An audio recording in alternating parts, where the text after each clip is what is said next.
Bom dia, meus amados irmãos.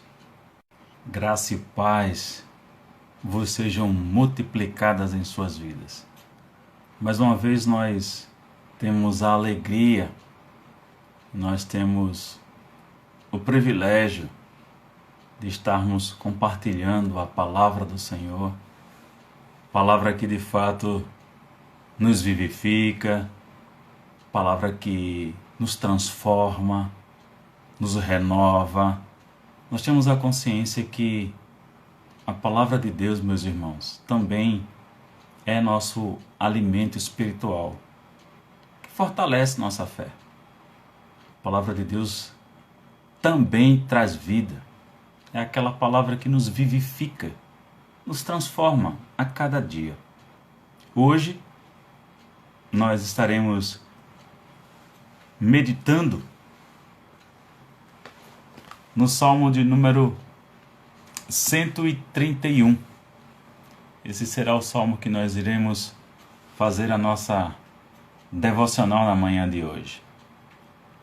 É um salmo pequeno, mas não importa a quantidade, o tamanho da palavra de Deus. O que importa é a gente saber que ela é rica e ela é abundante. A palavra de Deus tem tudo aquilo que a alma do homem necessita. Então vamos ler o Salmo de número 131. E assim diz a palavra de Deus.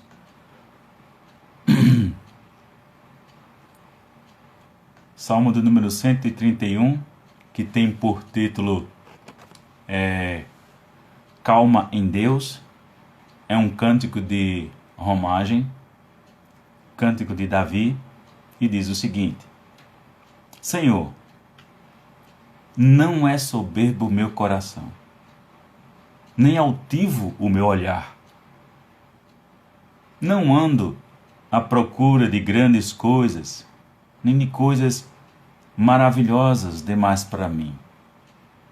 Pelo contrário,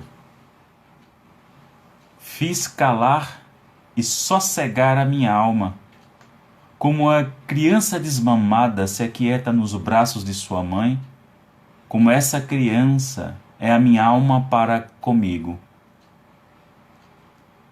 Espera, ó Israel, no Senhor, desde agora e para sempre. Essa é a palavra do nosso Deus.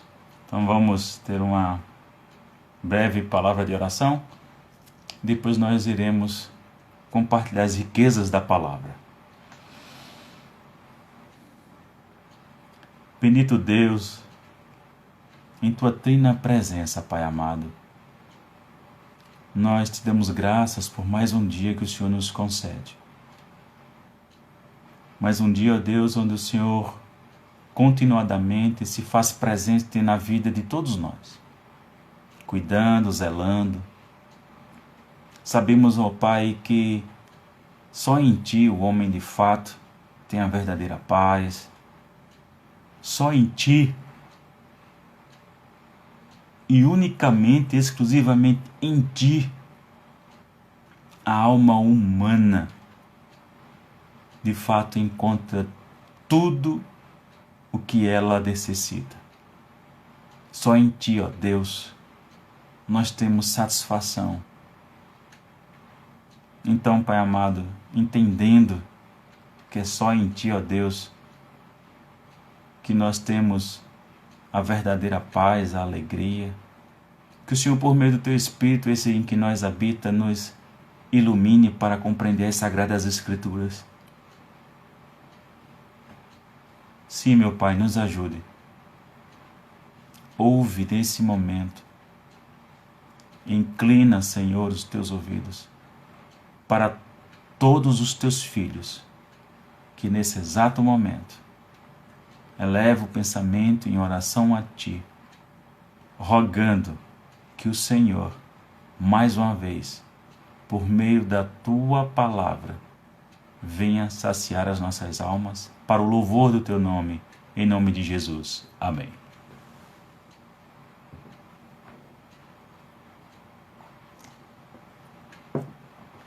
Nós estamos conscientes, irmãos, que os salmos, eles podem ser ditos como o inário do povo de Israel. E esse é um dos cânticos em que geralmente eles cantavam a caminho do templo. Por isso que tem um título, Cântico de Romagem, quando o povo todo estava reunido e iam caminhando até o templo para adoração a Deus. O salmista, que é Davi, extremamente conhecido, começa abrindo o seu coração. Senhor, não é soberbo o meu coração.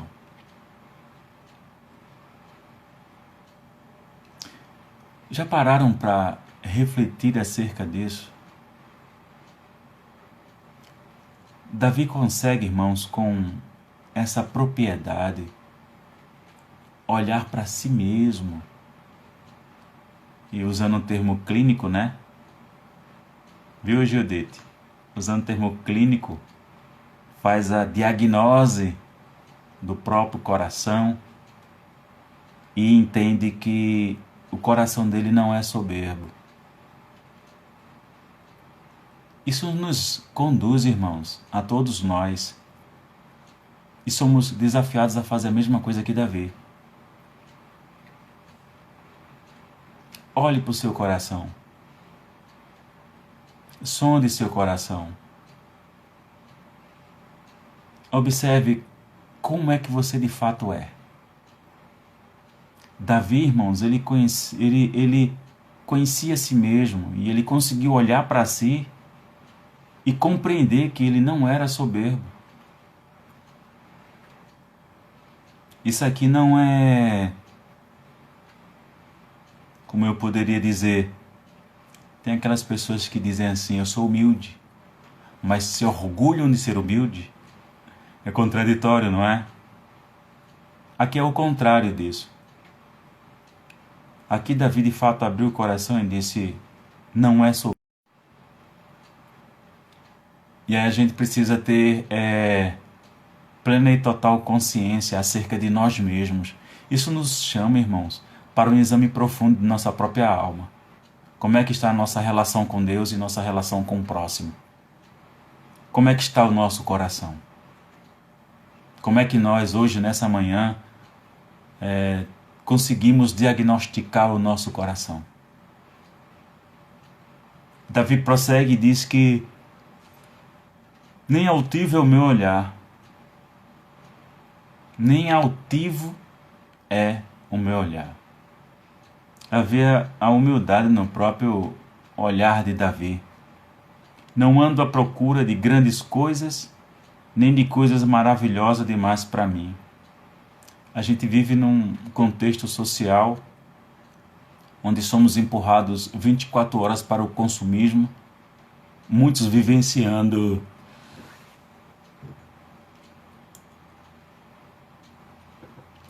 a crise do ser e do ter. Eu sou, eu tenho. Eu me recordo de uma história, e prefiro não citar o nome, mas um cantor famoso foi pego dirigindo em alta velocidade, então o guarda parou, o policial parou e foi multá-lo. Aí ele disse, tu sabe quem eu sou? Aí ele fez, não, se eu sou fulano da banda tal. Aí o cara fez, e daí? Poderia ter sido até o presidente, seria multado, lei é lei.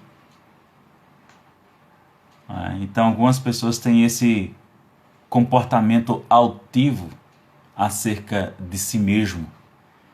E essas pessoas às vezes estão sempre à procura de coisas que são grandiosas, que são maravilhosas. Parece que elas nunca estão satisfeitas com aquilo que possuem, com aquilo que Deus concedeu que nós tenhamos. Estão sempre à procura de algo mais. como se a satisfação de sua vida, como se a satisfação de sua alma estivessem nas coisas que se pode ter. Aquilo que é mais importante e aquilo que é de fato maravilhoso e grandioso que nós podemos ter é o nosso próprio Deus. Então não podemos achar ou considerar que coisas podem substituir Deus em nosso coração para nossa satisfação. O homem ele só é satisfeito na pessoa de Deus, não nas posses ou nas coisas que ele pode vir adquirir, não naquilo que ele considera que é necessário obter. Deus não é aparelho de celular, irmãos, que a cada semestre ou trimestre surge um novo modelo e as pessoas estão loucas para vender o modelo antigo para obter o novo. Deus ele é suficiente para a nossa alma. E nós precisamos aprender a construir na nossa relação com Deus esse sentimento de satisfação. Porque é somente nele que eu e você de fato somos satisfeitos. E nós não precisamos estar procurando por coisas que são grandes ou que são maravilhosas aos nossos olhos para que a gente venha ter algum tipo de realização ou satisfação. Isso é completamente desnecessário. Nós não precisamos disso. Nós temos Deus. Porque é esse quem de fato supre todas as nossas necessidades, não somente espiritual, mas material também. É Deus que mantém o nosso emprego. É Deus que mantém o nosso sustento em nossa mesa. Deus conhece tudo aquilo que nós necessitamos, irmãos. E Deus tem a medida exata para cada necessidade de cada filho seu. E aí o salmista continua colocando coisas que são maravilhosas. Pelo contrário, segundo Charles Haddon Spurgeon, conhecido como os príncipes dos pregadores, ele disse que poderia ser traduzido de fato. A expressão não se aproxima muito do sentido literal no hebraico, mas exprime bem a sensação de convicção de dizer que de fato fiz calar e sossegar a minha alma. Hoje a gente está vivendo um momento extremamente difícil, onde muitas pessoas estão angustiadas. Quantas são as pessoas que estão desenvolvendo patologias de ordem emocional? Quantas pessoas estão tendo crise de ansiedade? Quantas pessoas estão se sentindo apavoradas? Quantas pessoas estão inquietas pelo isolamento social, por ter que estar dentro de casa e não poder sair? Isso tem afetado até as crianças, inclusive. E os pais estão precisando se virar, usar de muita inteligência para ocupar as crianças durante todo o dia e lidar com ansiedade. Quantas são as pessoas, meus irmãos, que nesse momento estão mergulhando no sentimento da depressão, quer seja um quadro leve, mediano ou profundo da enfermidade emocional. E Davi ele nos dá um ensinamento aqui que é grandioso, que é maravilhoso. Ele diz que fez calar e sossegar a sua alma, irmãos. E aí ele faz um comparativo, qual foi a forma que ele fez com que a sua alma, de fato, ela silenciasse, ela sossegasse. Ele diz, como a criança desmamada se aquieta nos braços de sua mãe. Ora, o que é uma criança desmamada? É aquela criança que não ama mais, que já não tem o seu alimento direto do seio de sua mãe. Mas essa criança, ela ainda encontra no colo da mãe, mesmo sem o leite, o embalo, o conforto, o calor, a proximidade, a proteção. Essa criança encontra tudo isso no colo, no peito da mãe. Da mesma forma, Davi compara a sua alma na relação com Deus. Como uma criança desmamada se aquieta nos braços de sua mãe, como essa criança é a minha alma para comigo. Porque é interessante a gente observar que é um consolo sem consolo. É engraçado, por quê? Porque a criança não foi desmamada. Ela gostaria do colo para estar mamando novamente, mas ela foi desmamada. Ela não tem um leite. O seio está seco, mas ela tem um colo.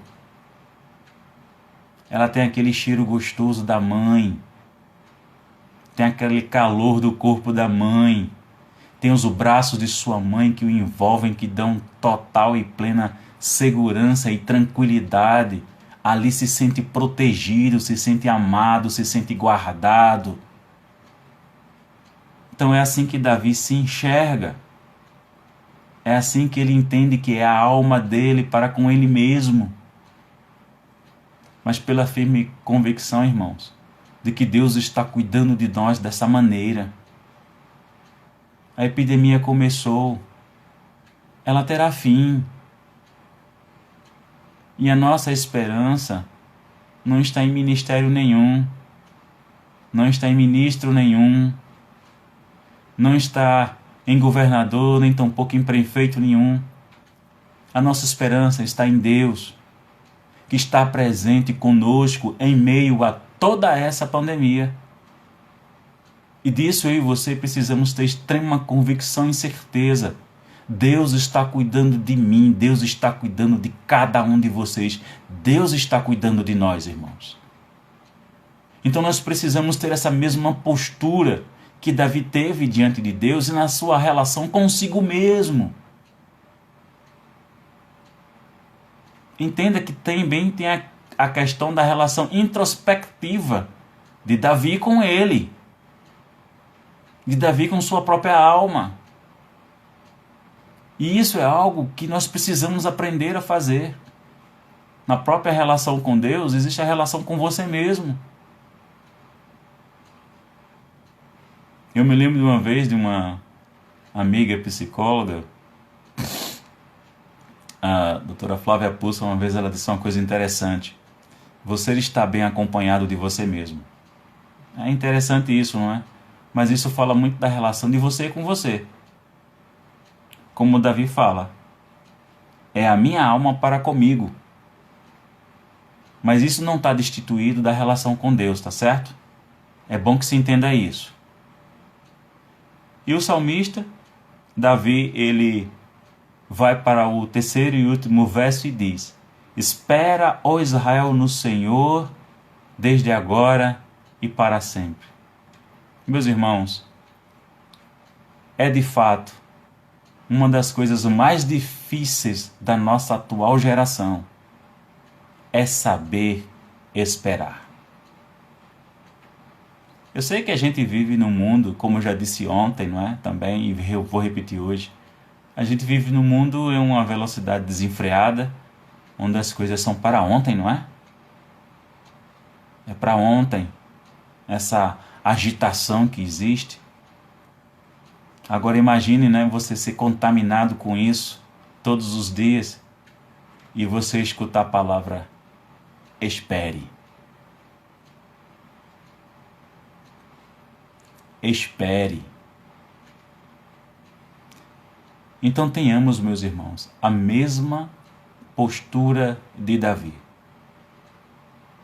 Esperar no Senhor, desde agora e para sempre. Esperemos no Senhor. Deus, ele nem chega antecipado, nem chega atrasado. Deus sempre chega, meus irmãos, no momento certo. Nosso Deus, ele é pontual. No momento certo, Deus vai agir na vida de cada um de nós. O propósito de Deus para conosco, ele o realizará. E não há hostes do inferno suficiente para impedir. Porque agindo Deus, quem o impedirá? Eu não sei quais são os seus motivos de oração, eu não sei o que é que você tem colocado diante de Deus, mas é preciso saber aprender a esperar no Senhor e a confiar nele. Nós não sabemos quando essa pandemia vai se encerrar, nós não sabemos quando o isolamento social vai acabar, nós não sabemos quando é que nós iremos retornar à plenitude do ajuntamento solene em nossos templos, em nossos santuários, a comunidade do povo de Deus reunida em culto de louvor e adoração. Nós não sabemos como isso vai proceder. Mas o que nós sabemos, meus irmãos, que devemos esperar no Senhor. Essa é a nossa esperança, esperar nele. Alguma vez existe algum relato nas Escrituras que Deus falhou? Não. Nós aguardamos a sua última promessa. Nosso Salvador irá retornar e virá como juiz. Então, quem tem ouvidos ouça aquilo que o Espírito diz para a igreja. Que possamos, para o louvor em nome do Senhor, que todos nós, irmãos, venhamos aprender aqui com Davi. Apazigue seu coração, examine seu coração, conheça-te a ti mesmo, sinta-se seguro nos braços de Deus e saiba esperar o tempo do nosso próprio Deus agir. Que Deus, meus irmãos, mais uma vez aplique sua palavra aos nossos corações. Então vamos orar? Pai amado, em nome de Jesus, nós louvamos o teu nome, nós te agradecemos pela tua palavra, Senhor. Ajuda-nos, ó Deus, a examinarmos os nossos corações. Ajuda-nos, ó Deus, a conhecermos a nós mesmos. E nos ajuda, ó Pai, a encontrar, ó Deus, em teus braços, o consolo que é necessário para a nossa alma.